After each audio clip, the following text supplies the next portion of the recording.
بسم اللہ الرحمن الرحیم۔ السلام علیکم ورحمۃ اللہ وبرکاتہ۔ مغرب کی اذان کے وقت یہ کلمات پڑھیں، گناہوں کی معافی اور بخشش کے لیے عظیم دعا۔ اگر آپ چاہتے ہیں کہ ہمارے گناہ معاف ہوں، ہماری بخشش ہوں، تو مغرب کے اذان کے وقت یہ دعا ضرور پڑھ لیا کریں۔ گناہوں کی معافی ہوگی اور بخشش ہوگی۔ وہ دعا یہ ہے جو آپ نے مغرب کے وقت پڑھنی ہے۔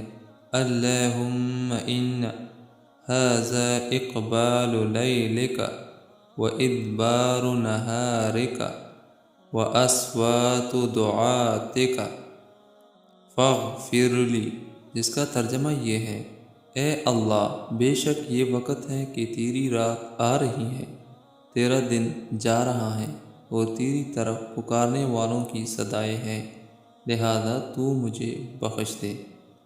یہ دعا مغرب کی اذان کے وقت پڑھیں۔ اللہ تعالیٰ اس پہ عمل کرنے کی توفیق نصیب عطا فرمائے۔ آمین ثم آمین۔